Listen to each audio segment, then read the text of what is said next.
아버지께 영원히 싸움나이다. 아멘.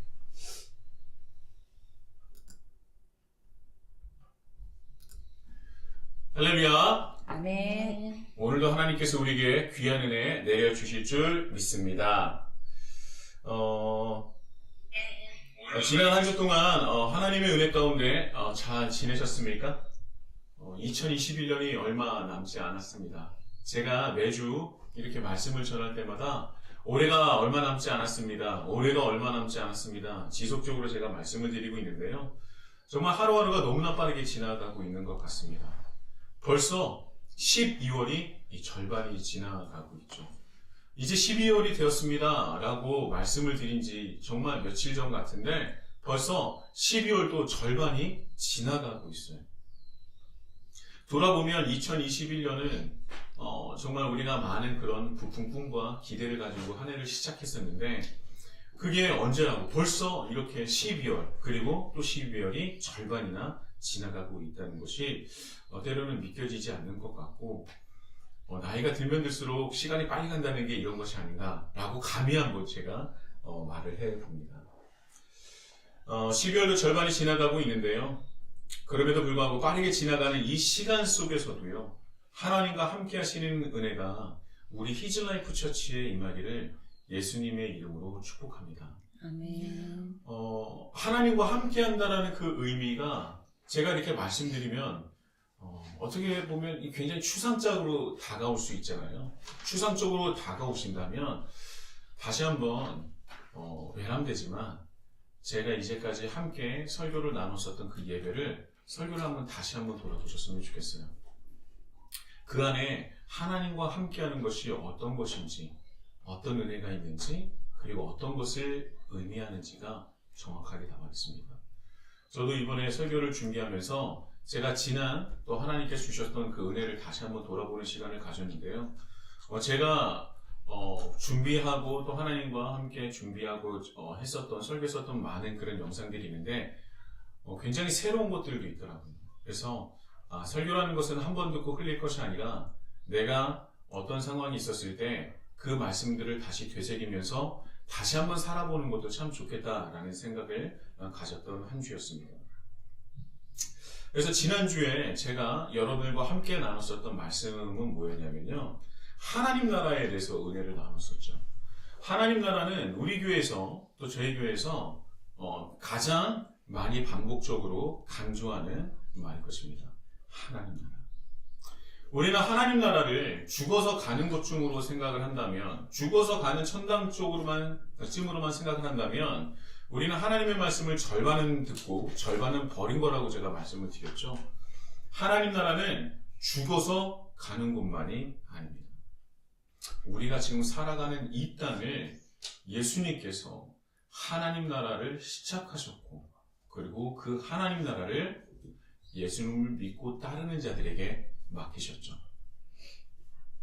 그래서 성경에서 말하는 나라는요. 히브리어로는요. 마물라카, 말쿠투를 사용하고 있고요. 헬라어로는 바실레이아를 사용한다고 제가 말씀을 드렸죠. 이것은 공간적인 어떤 영토적인 의미라기보다는 통치의 개념이고 왕권의 개념이에요. 그래서 우리는 하나님 나라다라고 하면 어떤 곳을 지칭하는데 그런 것을 생각하는데 그것보다는 하나님의 통치를 따르는 자들이 있는 곳, 하나님의 통치가 하나님 뜻이 온전히 이루어지는 곳, 그 개념적인 거다라고 제가 말씀을 드렸습니다. 그래서 하나님 나라에서 가장 중요하게 여기는 것은 장소라는 개념이라기보다는 내가 누구를 따르고 있고 내가 누구를 믿고 있고 내가 누구의 통치를 받고 있는지를 가장 중요하게 여기고 있다라고 말씀을 드렸습니다. 그러니까 내가 누구의 다스림을 받고 살아가고 있으며 내가 어떤 존재의 뜻에 따라 움직이고 살아가고 있는지가 중요한 것이 바로 하나님 나라다라는 것입니다. 그래서 하나님 나라는 공간적인 개념보다는 그 정체성, 삶의 방향성이 가장 중요하다라고 제가 말씀을 드렸었죠. 너희는 누구를 따르느냐? 너희는 누구를 섬기느냐? 너희는 누구의 통치를 받고 누구를 위해서 살아가느냐? 그것이 바로 성경에서 말하는 하나님 나라입니다. 그래서 우리는요, 같은 공간에서 살아가지만, 다른 사람들과 같은 공간에서 살아가지만 우리의 정체성은 다를 수가 있는 거예요. 같은 공간에 하나님 나라와 이 세상의 나라가 공존할 수도 있다는 것입니다. 그래서 우리는 그곳에서 하나님 나라가 확장되기 위해서 살아가야 한다는 것이죠. 같은 공간에서 살고 있지만 다른 존재가 되어야 한다는 것입니다. 세상은요, 자기를 위해서 살아가고 자기가 자기를 통치하면서 살아가는 거예요. 자기 뜻대로 살아가기 때문에 자기가 자신의 다스림을 받고 살아가는 것이고, 자기가 자신의 통치를 받고 살아가는 것이고, 자기의 뜻대로 자기를 위해서 살아가는 것입니다. 그런데 그것은 중대한 착각이라고 제가 말씀을 드렸죠. 자기를 위해서 살아간다고 생각하는 것은 정말 자기를 위한 것으로, 또한 자기만을 향해서 살아간다고 생각하지만 그렇지 않다고 했어요. 자기를 위해서 살아가는 것이 무엇이라고 했습니까? 사단의 통치를 받고 사단의 다스림을 받고 살아간다는 것이죠. 사단에 매여 있어서 살아간다는 것입니다. 그것이 사단의 전략인 거예요. 자신을 생각하고 자신만을 위한 삶, 곧 사단의 통치를 받는 것으로 세상은 점점 악해질 수밖에 없습니다. 생각해 보십시오. 이 70억 인구가 모두 자신만을 위해서 살아가는데 서로 안 부딪힐 수 있을까요? 안 부딪힐 수가 있을까요? 부딪힐 수밖에 없는 거예요. 70억 인구가 정말 다 자기만을 위해서 살아가는데 안 부딪힌다는 게 더 이상하죠. 부딪힐 수밖에 없습니다. 그래서 지금 우리가 이 세상을 바라보면은 서로가 서로를 공격하여서 서로가 서로를 공격하고 끌어내리지 않습니까? 말로는 선을 말하고 말로는 공존을 원하고 그 말로는 상생을 말하고 있지만 결국은 그 안에서 무엇을 원해요? 자기가 조금 더 잘 되는 것을 원하죠. 그래서 결국은 그 모임과 공동체와 그 사회는 문제에 문제가 쌓일 수밖에 없습니다. 악에 악을 더하는 꼴밖에 되지 않아요. 그렇다면 우리는요, 이런 악한 세상에서 하나님은 우리를 어떻게 보내셨고 어떻게 살아가게 하십니까? 그저 너 한번 잘 살아봐라 뒷짐지고 계신다고 했습니까? 그렇지 않겠죠. 우리가 이 악하고 악한 세상 속에서 내가 내 자신이 아닌 하나님과 하나님 나라를 위해서 살아간다 결단하고 그렇게 살아갈 때 하나님은 우리에게 놀라운 은혜를 주신다고 했어요. 그 놀라운 은혜 중에 하나가 뭐라고 했습니까? 바로 마태복음 18장 18절에서 20절의 말씀이죠. 제가 그 말씀을 다시 한번 말씀드리도록 하겠습니다. 진실로 너에게 이르노니 무엇이든지 너희가 땅에서 매면 하늘에서도 매일 것이요 무엇이든지 땅에서 풀면 하늘에서도 풀리리라. 진실로 다시 너희에게 이르노니 너희 중에 두 사람이 땅에서 합심하여 무엇이든지 구하면 하늘에 계신 내 아버지께서 그들을 위하여 이루게 하시리라. 두세 사람이 내 이름으로 모인 곳에는 나도 그들 중에 있느니라. 아멘. 아멘. 우리는요, 이제까지 하나님의 뜻을 우리가 받들고 우리가 그것을 받아서 그렇게 살아내가야 된다고만 생각을 했어요. 그래서 하나님은 우리에게 말씀만 하시는 분으로 우리는 생각을 했습니다. 그런데요, 이 마태복음 18장 18절에서 20절의 말씀은 무엇입니까? 너희가 나를 위해서 하나님 나라와 하나님을 위해서 살아간다면 반대로 뭐라고요? 우리가 이 땅에서 매면 하늘에서도 메어주신다고요. 이 땅에서 풀면 하나님께서 하늘에서도 풀게 해주신다고요. 이거는 주객이 전도된 것으로 볼 수도 있습니다. 근데 주객이 전도된 것은 아니지만 그만큼 우리에게 충격적으로 다가올 수밖에 없는 말씀이라는 겁니다. 우리가 진정으로 하나님에서 살아간다면 정말 하나님은 우리와 함께 계심을 우리가 믿고 이 세상 가운데 하나님의 통치와 하나님 뜻대로 살아간다면 하나님께서 우리 삶 속에서 풀리는 것마다 우리가 매는 것마다 하나님께서 역사해 주신다는 거예요. 이것이 놀라운 기독교의 특징이자 은혜라는 것입니다. 독보적인 은혜죠.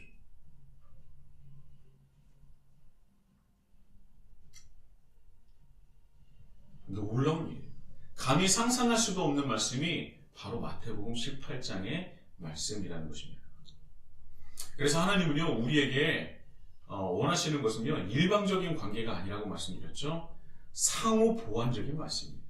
상명하복의 관계가 아니라 상호 보완적이며 강력한 신뢰와 사랑으로 연결되어 있는 그 끈끈한 관계라는 것입니다. 그래서 우리가 하나님을 위해서 살아가고자 한다면 이 놀라운 은혜를 우리는 분명히 풍성히 느끼고 경험하며 살아갈 수 있다는 것입니다. 그래서 하나님을 먼저 알아야 되고요. 우리가 하나님 뜻대로 살아가는 것이 무엇인지 알아야 되고, 하나님이 우리와 함께 계신다는 그 의미를 정확하게 알아야 되고, 내가 하나님의 통치를 받고 살아가고 있다는 것이 무엇인지를 정확하게 알면 우리는 세상이 감당하지 못할 사람이 되는 것뿐만 아니라 세상이 줄 수 없는 놀라운 그 은혜와 기쁨 속에서 이 악하고 악한 세상에서 살아갈 수 있다는 것입니다. 그 은혜가 우리 히즐라이프 안에, 우리 히즐라이프 공동체 안에 좀 풍성히 열매 맺히기를 예수님의 이름으로 축복합니다. 아멘. 저는요, 우리는요, 이제 남은 것은 하나님의 통치를 받겠습니다. 이제는 하나님을 위해서 살아가겠다는 그 결단만이 남은 것 같아요. 하나님은 준비가 되어 있으십니다. 이제 우리가 결단하고 살아가면 되는 거예요. 우리가 차근차근 하나님을 위한 사람으로 변화하고 성장해가겠다 결단하며 그 한 걸음을 내딛으면 됩니다. 여러분, 그런 2021년으로 마무리하셨으면 좋겠어요. 제가 연말이면 설교를 시작하면서 자주 말하는 것들이 있습니다. 뭐냐면, 자, 올해를 시작하며 각자 나름대로의 계획과 목표가 있었을 텐데, 자, 그래서 그것을 이루기 위해서 얼마나 많은 노력을 하셨습니까? 그렇게 노력을 했음에도 불구하고, 아니면 노력이 조금 부족해서 아직도 그것을 이루지 못한 분들도 있죠. 미진한 부분이 남아 있을 수 있습니다. 그렇다면 남은 시간 동안 최대한의 노력을 통해서 2021년 남은 시간을 통해서 한번 열심히 다름질해 보십시오. 제가 연말마다 하는 말이 바로 이것입니다. 여러분, 우리가 한 해를 시작할 때 분명히 그 목표가 있어요. 계획들이 있습니다. 그런데 이 계획과 목표는 어떻게 보면 큰 계획과 큰 포부를 가지고 저 높은 목표를 설정하기도 하지만, 그러나 결국은 그것은 무엇이냐? 내가 노력하면 가능하다라고 생각을 해서 정한 것들 아니겠습니까? 불가능한 것을 계획하고 목표치를 정하는 사람은 거의 없을 것입니다. 내가 2021년에는, 아니 2022년에는 살을 몇 킬로까지 빼리라. 그런 것도 있을 수 있고요. 아니면 내가 영어 공부를 해서 토익, 토플을 몇 점 이상으로 받아낼 것이다. 내가 이번에는, 올해는 나와 관계가 좀 소원해졌던 사람들을 찾아가서 관계를 다시 한번 이어가 봐야겠다. 우리 가정에서 조금 더 화목한, 이전보다는 조금 더 화목한 그런 가정이 되기를 기도해야 되겠다. 이 여러 가지 계획과 목표가 있지 않겠습니까? 근데 그게 가능하다 싶은 것들을 계획하고 목표로 정하는 것이죠. 말도 안 되는 것들을, 또 현실화가 불가능한 것들을 계획하거나 목표로 정하는 사람은 거의 없을 것입니다. 다 모든 것들이 가능할 것 같고, 또 내가 할 수 있을 것 같은 것들을 계획하고 추리고 추려서 목표로 정했던 것 아니겠습니까? 그런데요, 분명히 가능하다고 생각했는데 1년을 지나고 보니 그게 계획대로 되냐고요. 그게 목표치를 정했는데 그 목표를 도달하기가 쉽냐고요. 여러분, 이때까지 적게는 10수년간, 많게는 수십 년간 살아오셨는데 계획대로 된 해가 몇 해나 됩니까? 저도 돌아보니까 그렇게 많지는 않은 것 같아요. 정말 어렵습니다. 내가 가능하다라고 생각했었던 것들을 계획하고 또 목표를 정했어도 그것을 이루는 것 자체가 얼마나 힘든지 몰라요. 너무나 어렵습니다. 그래서 그 해에 이뤄내지 못한 것이 있다면 다음 해로 이어가는 분도 있고요. 그냥 적당한 선에서 만족하시는 분도 있고, 아니면 때에 따라서 포기하는 분도 있을 것입니다. 자, 그런데요, 우리는 이런 생각을 한 번쯤 해보셨을 텐데요. 우리가 스스로 세웠던 많은 계획들과 목표들 자체는 불가능한 것이 아니고 가능은 하지만 내가 이뤄내기 힘들 때 누군가 나를 조금 도와줘서 조금은 쉽게 이루기를 원할 때가 있지 않습니까? 그리고 또 뜻하지 않았던 도움으로 내가 그 계획했었던 것들을 이루어내거나 목표치를 채우는 그런 상상을 한두 번쯤은 다 해보셨을 것입니다. 누군가 나에게 도움을 주는 그런 상상을 합니다. 안 해본 분은 없겠죠. 그런 상상을 다 해요. 나 혼자 벅차니까 누가 나를 좀 도와주면 좋겠다. 나를 도와주면 좋겠다. 나를 도와주면 조금 더 내가 잘할 수 있을 것 같은. 내가 이루고 싶은 것, 내가 하고 싶은 것, 내가 가지고 싶은 것, 나의 계획들, 나의 목표들을 이루어내기 위해서 나 혼자로는 조금 벅차다 싶을 때는 우리는 분명히 누군가의 도움을 필요로 할 때가 있다는 것이죠.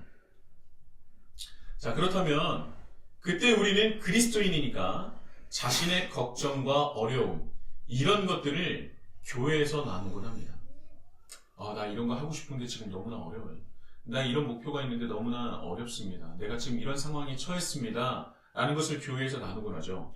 그러면 그때 그것을 듣는 사람들이 대부분 하는 그 답이 뭔지 아십니까? 나 이거 힘들어요. 나 이런 거 하고 싶었는데 못했어요. 근데 하고 싶어요. 그러면은 대부분의 사람들이 뭐라고 대답해요? 기도할게요. 네. 기도하세요. 기도하세요. 네. 저도 기도할게요. 하나님께 기도해라. 하나님은 능력이 많으신 분이다. 그래서 우리는 그 말을 듣고 기도하죠. 열심으로 기도합니다. 이거 주시옵소서. 이거 이루어 주옵소서. 저는 부족합니다. 저는 연약합니다. 아무것도 할 수 없습니다.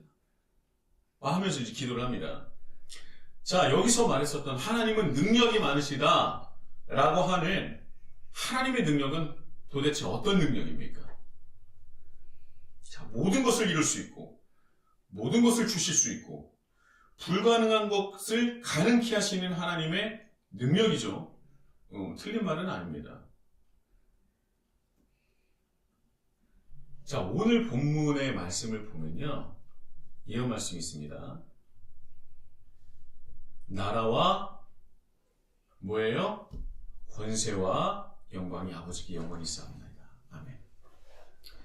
나라와 권세. 여기서 이 권세라는 그 단어는요, 헬라어로 디나미스예요.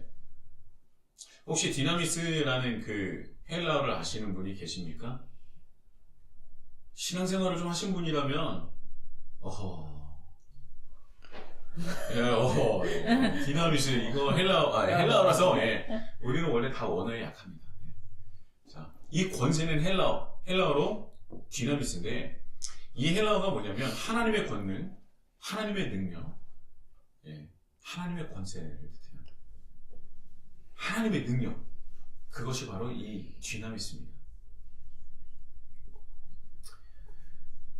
이 디나미스 헬라어가 가진 의미는 다시 한번 말씀드리면 힘, 능력, 특히 어떤 힘과 능력이냐면 기적적이고 이적적인 힘과 능력을 말하는 거예요.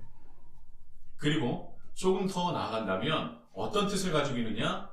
풍성한, 그리고 놀라운, 그리고 의미 있는 효과 정도로 생각을 할 수 있습니다. 이 권세라는 이 디나미스라는 헬라어가 이런 뜻을 가지고 있는 거예요. 힘과 능력, 특히 이적적인 힘과 능력을 말하고 있고요. 근데 그것도 풍성하고 놀랍고도 굉장히 의미 있는 효과를 가져다주는 능력이 바로 디나미스입니다. 자, 하나님께는요, 이런 풍성하고 놀랍고 인간이 상상할 수 없는 힘과 능력이 분명히 있으시겠죠. 그걸 믿으시는 것 당연한 겁니다. 제가 주기도문을 오늘 이제 본문을 말씀 보면 여러분 성경책을 보면 제가 그 주기도문을 처음으로 제 설교를 시작할 때 구조에 대해서 말씀을 드린 적이 있었는데요. 성경을 보면 가끔씩 가로가 쳐져 있는 말씀들이 있어요. 그렇죠? 오늘 말씀에도 나라와부터 시작하는 그 말씀은 가로가 쳐져 있습니다. 6장 13절 전반부에는 이상이 없으나 후반부에는 괄호가 쳐져 있죠. 제가 이것에 대해서 잠시 말씀을 드린다면 성경에는요 여러 사본이 있습니다. 구약과 신약을 가릴 것 없이 모두 사본이 많아요. 그런데 원본은 발견되지 않았습니다. 참 아쉽죠. 아쉬운 부분이에요. 그런데요 이 사본들을 보면 놀라울 정도로 내용이 같습니다. 문자적으로도 같고 내용적으로도 같아요. 한때 성경의 권위를 두고 신학자들 안에서 갑론을박이 있었던 적이 있습니다. 원본이 아니고 사본이기 때문에 이 사본을 기록한 사람들의 생각과 신념이 반드시 들어가 있을 것이다 라고 말을 해서 성경의 권위를 떨어뜨리는 그런 신학자들이 상당히 득세할 때가 있었어요. 특히 구약은 더 심했었습니다. 한마디로 성경의 권위를 인정하지 않았던 것이죠.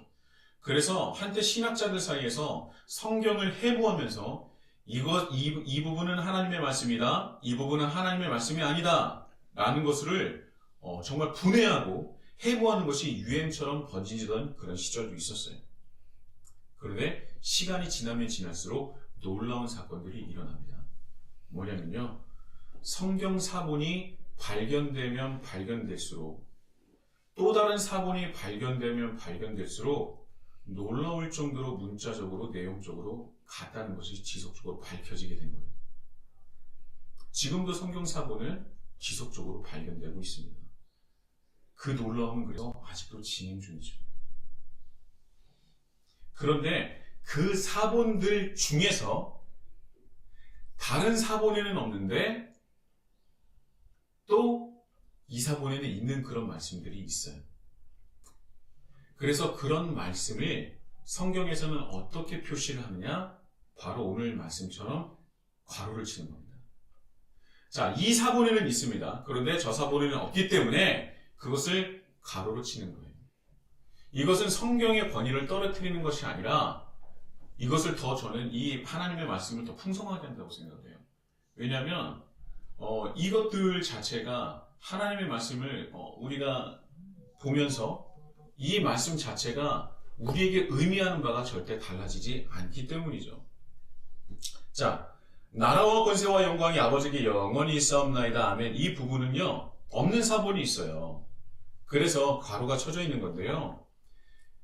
여기서 권위가 없다는 것으로 가는 것이 아니라 대부분의 신학자들은요 이 부분이 후대에 삽입이 되었다라는 것에는 큰 이견이 없습니다. 그래서 예수님께서 가르쳐주신 기도에 이 부분이 없을 수도 있었겠죠. 그런데 제가 말씀을 드리고자 하는 것은 무엇이냐면 2000년 전에 유대교의 기도문을 보면 시작과 마지막 부분에 공통적으로 비슷한 문구가 반복되는 경우가 있어요. 특히 공적인 기도에는요 말미에 고정된 기도문이 있었습니다. 그 부분을 송영이라고 하는데요. 이 송영은 간단하게 말하면 우리의 신앙 고백입니다. 기도를 하나님께 드린다면 기도 제목들 하나하나를 우리의 신앙 고백으로 기도문의 말미에 화답하는 것이죠. 그래서 그것을 송영이라고 얘기를 하는 거예요. 그러니까 우리가 기도했던 것들을 이 모든 것들이 하나님 뜻 가운데 그대로 이루어질 줄 믿습니다. 이 정도로 우리가 보면 될 것 같아요. 그리고 또 한 가지 더 나가서 하나님의 뜻이 우리가 기도드렸었던 것이 하나님의 뜻이므로 이것이 이루어지기를 우리가 최선을 다해서 노력하겠다라는 우리의 신앙 고백이 되는 거예요. 그래서 이 송영은 사본에서 빼지 않고 가로로 치게 된 것이죠. 기도의 내용에 적극적으로 동의하며 그 동의하는 그 마음을 송영으로서 표현을 한 것입니다. 그래서 이 부분은 예수님께서 우리에게 말씀하신 기도문 중에 하나일 수도 있고요. 아니라면 후대의 그리스도인들이 예수님의 기도문에 대한 신앙 고백, 나의 신앙적인 결단을 드린 것일 수도 있습니다. 다시 한번 제가 뒤나미스에 대해서 말씀을 드린다면 여기서 나오는 권세는 뒤나미스예요. 하나님의 능력, 힘, 그리고 풍성하기도 하면서 놀라운 이 능력은 하나님의 고유한 능력입니다. 하나님만이 가지신 능력이죠. 그렇다면 이 뒤나미스는 성경에서 어떻게 사용되고 있는지를 여러분들과 나누길 원하는데요. 그래야 이 제대로 된 이 기도문을 우리가 이해할 수 있지 않겠습니까? 뒤나미스라는 단어는요, 헬라어는 신약 성경에서 총 115회 사용이 됩니다. 언제 어떻게 사용되느냐? 첫 번째는 당연히 예수님께서 일으키시고 이뤄내신 기적과 기사에 표현할 때도 사용을 합니다. 그리고 또 뒤나미스가 사용되는 사용 용례를 보면요, 방금 말씀드렸던 것처럼 예수님께서 병자를 고치신 것, 귀신을 물리치신 것, 예수님께서 부활하셨을 때 사용을 하고요. 또 한 가지는 예수님을 높일 때, 예수님을 경배할 때, 예수님을 찬미할 때 뒤나미스라는 단어를 사용합니다. 그리고 특히 예수님의 권위를 높일 때 사용하는데요. 누가복음 22장 69절에 보면 이런 말씀이 있어요. 인자가 하나님의 권능에 우편에 앉아 있으리라. 그러니까 예수님께서 어디에 계신다고요? 하나님의 권능 그 우편에 함께 계시다라는 것으로 사용해서 예수님의 권위를 높이고 있는 것입니다. 그렇게 사용하죠.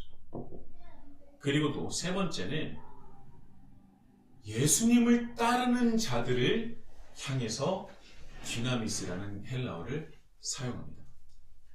특히 하나님의 뜻을 이루어내는 곳, 하나님의 뜻을 이루어내는 현장, 하나님의 뜻을 이루어내는 사람들을 향해서 이 뒤나미스라는 단어를 사용해요. 사도행전 4장 33절에 이런 말씀이 있습니다. 사도들이 큰 권능으로 주 예수의 부활을 증언하니 무리가 큰 은혜를 받아.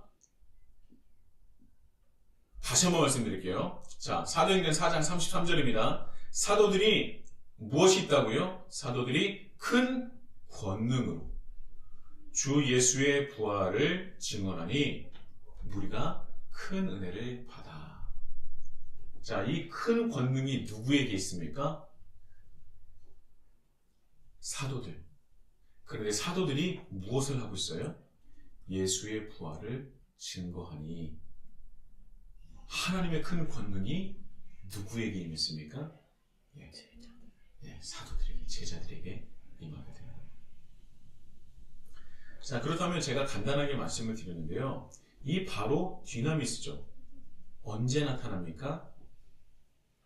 첫 번째는 예수님께서 하나님의 뜻을 이루어 주시고 증거할 때, 드러낼 때,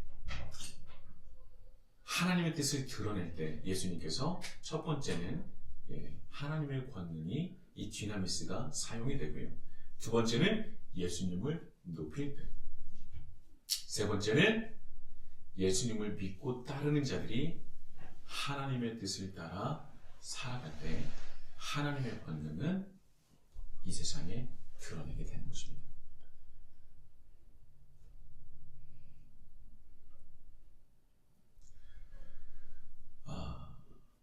여러분, 근데요, 우리가 신앙생활을 하면서 이 뒤나미스는 우리에게 어떻게 사용되기를 원하고 있습니까? 솔직히 말하셔야 돼요.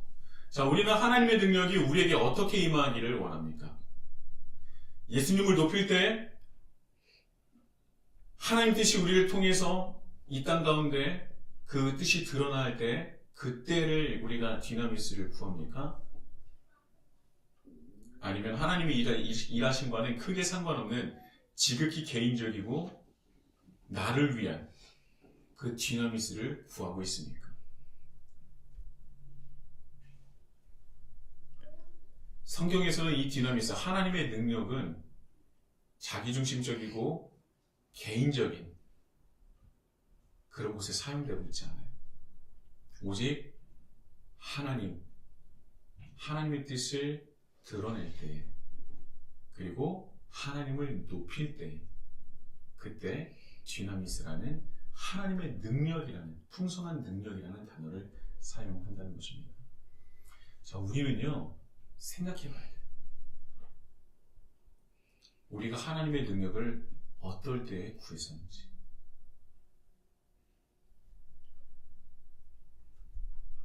하나님은요, 우리의 어떤 개인적인 것도 당연히 들어주실 수 있는 분입니다.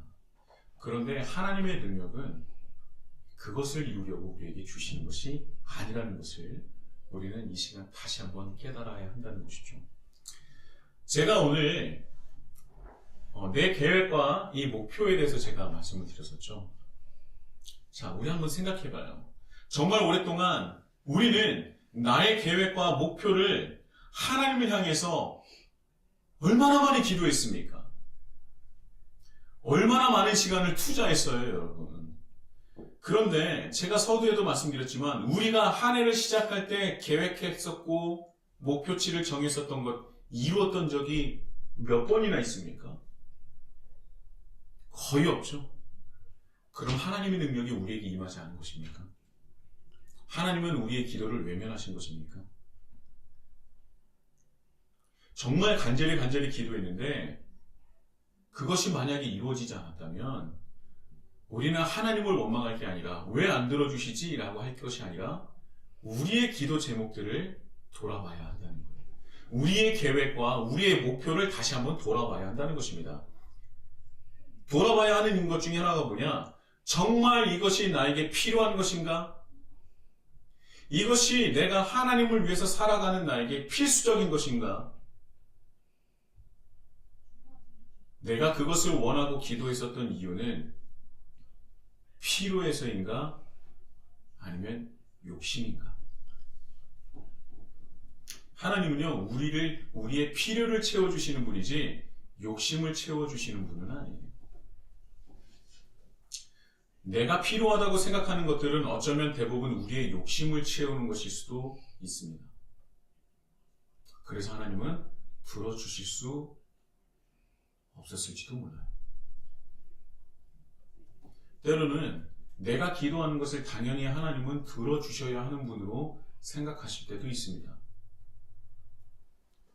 그래서 하나님은 더더군다나 우리를 기다리게 하시는 줄도 모르겠습니다. 여러분, 우리의 욕심은 끝이 없어요. 욕심의 끝이 있다면 하나님께서도 분명히 우리의 기도를 들어주실 겁니다. 그런 기도마저도 다 들어주실 거예요. 그런데 여러분, 우리의 욕심은 끝이 없어요. 욕심의 끝이 있다고 하는 분들 손 들어보시면은 손을 들었다 내릴 겁니다. 욕심의 끝이 있다고 생각했는데 가만히 생각해 보니까 욕심의 끝이 없거든요. 욕심의 끝은 없습니다. 사람은요, 하나를 주면 열이 필요하다고 하는 존재예요. 나 이것만이면 만족한다 라고 했는데 그것이 만약에 이루어지면 그것을 만족하지만 이제는 바로 무엇을 봅니까? 다른 것을 바라보고 있죠.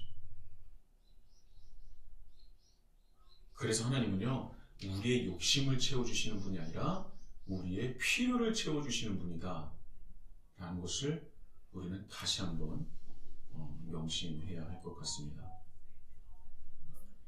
여러분, 우리가 세상을 살아가는 이유가 무엇입니까? 우리가 살아가는 이유는, 그리스도인으로 이 세상을 살아가는 이유는요, 하나님을 믿지 않는 사람들과 달리 자신의 욕심보다, 자신의 계획과 그 목표보다는 하나님의 뜻을 이루기 위해서 살아가는 존재예요.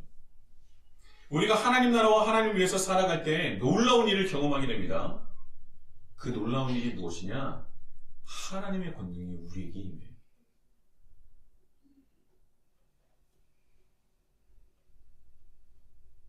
하나님의 고유한 능력이 우리를 통해서 일어난다는 것입니다.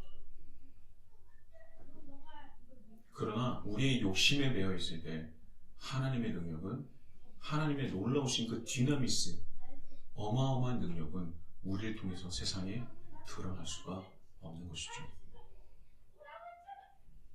여러분, 하나님의 권능이 우리의 삶에 나타나기를 원하십니까? 그렇다면 우리는요, 첫째는 하나님의 뜻을 이 땅 가운데 이뤄내야 되고요, 하나님을 높이며 하나님을 위해서 살아가야 합니다. 그래야 하나님의 능력이 우리를 통해서 이 세상 가운데 드러나게 되는 것이죠. 여러분, 이제 2021년이 마무리되고 있습니다.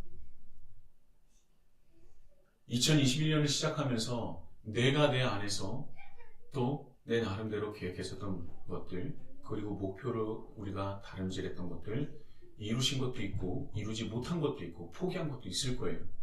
그러나 저는 단언하건대 그것이 하나님 나라와 하나님을 위한 것이라면 포기하지 마십시오. 하나님께서는 우리에게 2022년을 허락하여 주셨고 허락하여 주실 것이고, 그리고 그 안에서 하나님의 능력이 디나미스, 그 엄청난 놀라운 능력이 우리를 통해서 2022년에 이 땅 가운데 드러날 것입니다.